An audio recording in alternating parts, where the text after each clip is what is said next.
What would you do if you lost everything in a single night? Not your job, not your savings, everything, your army, your plan, your pride. Now imagine you're the most powerful man on earth, and you blame the sea. That's exactly what happened to Xerxes I, the Persian king who ordered the ocean to be whipped, chained, and punished like a disobedient slave. And that's only the beginning of this story. Born to rule the world, Xerxes I was born around 519 BCE into one of the greatest empires the ancient world had ever seen. His father was Darius I, one of the most powerful Persian kings in history. His mother was Atossa, daughter of Cyrus the Great, the legendary founder of the Persian Empire. That bloodline alone made Xerxes one of the most important people alive. He had an older brother, but Darius chose Xerxes as his heir anyway. The reason? Xerxes was the first son born after Darius had already become king. That made his claim stronger by royal tradition. You can still see evidence of this decision today. At the ancient ruins of Persepolis, carved stone reliefs show Xerxes standing directly behind his father's throne, clearly marked as the future ruler of the empire.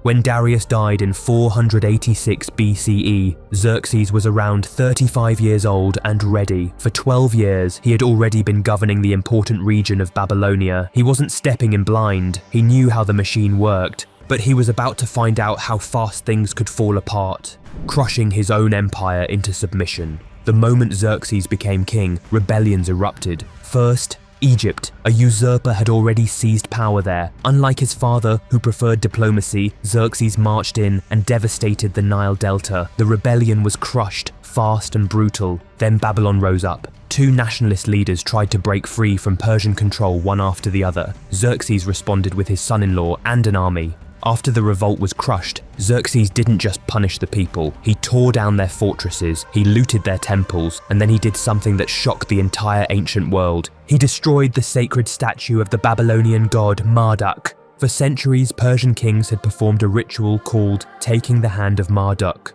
a symbolic act where the god granted legitimacy to the ruler. By destroying the statue, Xerxes was sending a message. He didn't need a god's permission to rule. From that moment on, he dropped his titles King of Babylon and King of Egypt. He called himself simply King of the Persians and the Medes. The war he didn't have to start. After putting out those fires, Xerxes could have ruled in peace. The empire was stable, the borders were secure, but powerful voices around him wanted revenge. Back in 490 BCE, the Persian army had been humiliated by the Greeks at the Battle of Marathon. For many Persians, that defeat was a wound that never healed. Xerxes' cousin and brother-in-law Mardonius pushed hardest for another invasion. With support from exiled Greeks who wanted their own revenge, Mardonius kept up the pressure. Eventually, Xerxes agreed. For 3 full years, from 484 to 481 BCE, the Persian Empire prepared for one of the largest military campaigns in ancient history. Soldiers were recruited from every corner of the empire. A massive navy was assembled. The Greek historian Herodotus would later write that nothing like it had ever been seen before. The day a king punished the sea. To reach Greece, Xerxes had to cross the Hellespont, a narrow strait separating Asia from Europe. Engineers built enormous pontoon bridges made from ships tied together, allowing the entire Persian army to march across the water. Then a violent storm hit. Both bridges were destroyed. For any normal ruler, a storm is just weather, a setback, an obstacle. Not for Xerxes. He believed the sea itself had defied him, so he ordered it punished. According to Herodotus, Xerxes commanded his soldiers to give the waters of the Hellespont 300 lashes with whips. Red-hot irons were thrown into the sea. Iron chains were cast into the water to symbolize enslaving the strait. The engineers who built the original bridges were executed. To his army watching all of this, it sent a message. Not even nature could stand in the way of the Persian king. The bridges were rebuilt, and for 7 days and 7 nights, the army crossed. Modern historians estimate around 360,000 soldiers, supported by 700 to 800 ships. It was one of the greatest military movements the ancient world had ever seen. Victory, then disaster. The campaign started well. In August 480 BCE, Persian forces defeated the Greeks at the famous Battle of Thermopylae. On September 21st, Persian troops captured and burned Athens, the very city that had humiliated Darius I at Marathon.